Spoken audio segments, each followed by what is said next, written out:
Hey guys, welcome to Kids Corner. I know it looks a little different. We're trying a new camera and everything this week to get a new view. One of Preston's beautiful paintings here.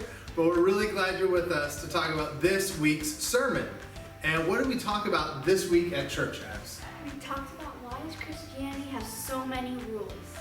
Yeah, do you feel like Christianity has a lot of rules sometimes? So I don't know if I don't know of many rules. I mean, I know some, but it's not like there's a bunch. I mean, it seems like a lot, but there's not really that many. A lot of them are like the same thing, just worded differently. Yeah.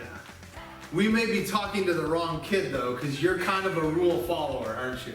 Yes. Yeah, some people aren't. So maybe you're at home and you really don't like it when there's a lot of rules. And so when you read the Bible and it talks about how God wants us to live, it feels like there's a lot of rules about what you're supposed to do or not do. There's definitely a lot of adults that feel that way. And so we talked this week about how those rules kind of work and why they exist. Abs, can you think of some of the reasons we said that there are so many rules? One of them was so that we, live better or something, so we live a better life. Yeah, so we have a better life. And what do we say with that idea? We said we live a better life by following these rules because they're from God and God created us.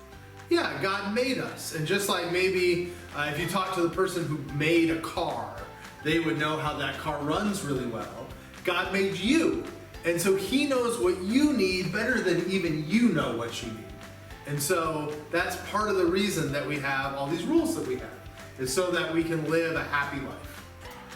One of the other things we talked about is that even if it feels like there's a lot of rules, there is not as many as you think. And God really doesn't want it to be that complex. So you're going to read a passage for us, right, Abs? That talks about how really there's two big rules that God really cares about. Alright. Jesus replied, Love the Lord your God with all your heart and with all your soul and with all your mind. This is the first and greatest commandment. And the second is to love your neighbor as yourself.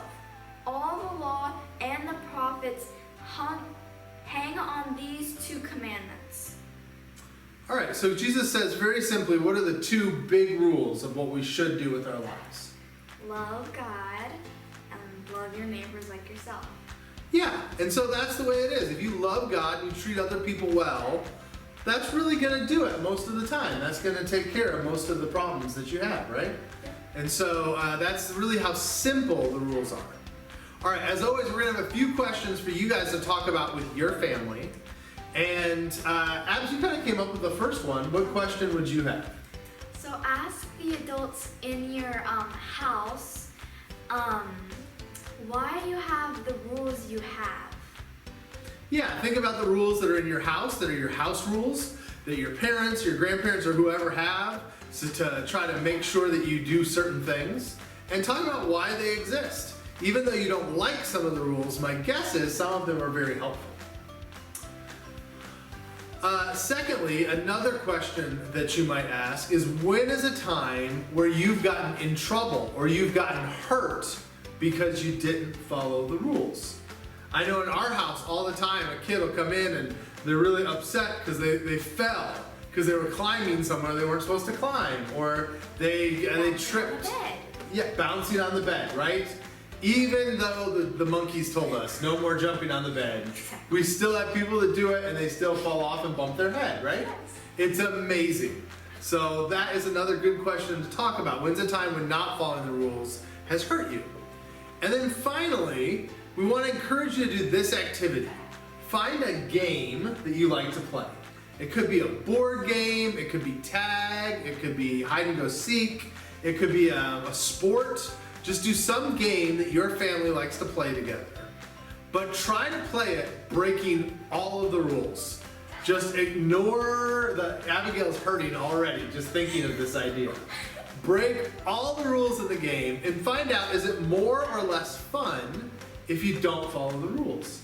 And we think what you'll find is it's actually a lot less fun because the rules are what makes the game interesting. It gives shape to the game. And so sometimes the rules can actually help things be more enjoyable.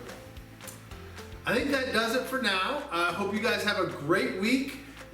We have church online this week, so Sunday morning, I hope you're watching. Me and Abigail will be here at the building, and I'll be preaching. Abigail will be running our online broadcast like usual. I hope that you guys come in and see us. And also, we have prayer group tonight. This is being filmed on Wednesday, so we'd love for you to join us to pray tonight. Abs is going to be there as well. So you were definitely welcome, kids, to always pray as part of our prayer groups as well.